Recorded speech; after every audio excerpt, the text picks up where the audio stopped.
What is a business without capital? Absolutely no business. Thank you for joining me in this episode on understanding capital for business success. That is key things you must know about capital before starting any business. Let me quickly inform you that this episode on understanding capital for business success will be in two parts. The episode we are listening to right now is the first part, while the second part will feature in our next episode. If you have not subscribed to this channel, please do that right away by clicking on the subscribe button right below here at no cost. And don't forget to share this episode with your family members, friends, and business associates. Thank you. I am Azam Badesani, Team Lead Business Strategy Unit at Touch Identity International. Our solutions, your fulfillment. Understanding the right application of capital is a powerful force to building a formidable foundation for your business success. This affirms that one of your key responsibilities for owning and operating any business is intelligently attracting, mobilizing, and maximizing the needed capital for seamless business operations and sustaining the business in the foreseeable future. The more you understand and master the art of strategic capital utilization, the faster the growth of your business. Let's quickly understand what capital simply means. Capital is simply the resources pulled together to float and drive any business to be profitable and sustainable. Such resources are in terms of financial, human, market, and physical. This means that when you are thinking of starting up any business, your aggressive focus must not be limited to mobilizing the financial resources, that is cash, needed to start and drive the business. You must as well practically do capital analysis and make the right provisions for other vital resources which form the element of the key success factor for your business. By this, we can categorize capital into four. Number one, financial capital. 2, market capital. 3, human capital. 4, physical capital. All these must be given equal professional attention and practical considerations if achieving a noteworthy success is the priority for starting up the business and growing such business to a local and global recognition. In this episode and subsequent episode, we'll be sharing some deep insight on how to handle each of the categories of capital as mentioned.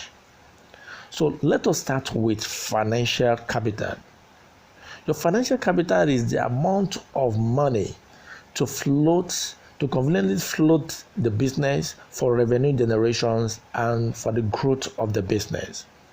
When starting up your business, you must have a clarity as to the financial control and the size that is suitable for the business that you want to do.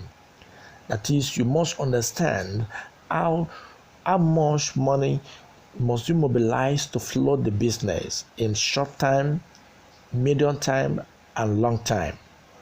How to source for it, how much you need to borrow, how much of your savings you need to make available for the business, how much money you can generate within 1 to 3 years, 3 to 5 years, 5 years to 10 years, and beyond. What is the financial risk inherent in such business, and what is the level of such risk you are willing to take? It will be interesting to say that financial capital is what determines the level of control or ownership control you want to have over your business. And it is through it as well you can determine the level of stability you want to achieve financially for the business in short time, medium time, and long time. Let us take the case of Mr. Ajala that is planning to set up a small-scale business.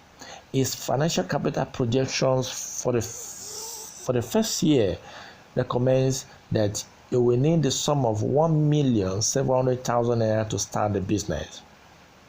If Mr. Ajala could conveniently make the sum of 1,700,000 naira out of his savings available to float the business, then we can say he has 100% ownership control over the business, and his business will be financially stable for the period of time. But if he could only make 700,000 naira available and decide to borrow 1 million naira from friends, family members, or banks, we can say that the strength of financial stability for his business will be very poor, because if something goes wrong and the borrower decide to pull out their funds, the business may frustratingly cease to exist in the foreseeable future, and that could lead to terrible emotional and psychological crises. So getting your financial capital right is key for your business success and must be handled professionally before starting up any business.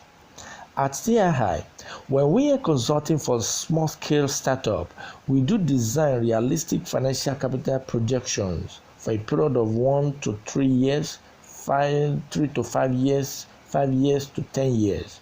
And we do highly recommend that a well-structured savings and investment towards raising the needed projected financial capital for the business must be available. For more deep insight on mobilizing and utilizing financial capital for your dream business, please contact us immediately by calling or WhatsApp or send us an email showing on your screen right now. Our next episode will focus on how to handle your market capital, human capital, and the physical capital which your dream business demands. Please don't forget to subscribe to this channel by clicking on the subscribe button right below here, and don't forget to share this episode with your family members, friends, and business associates. Thank you for listening. Please let us meet in our next episode.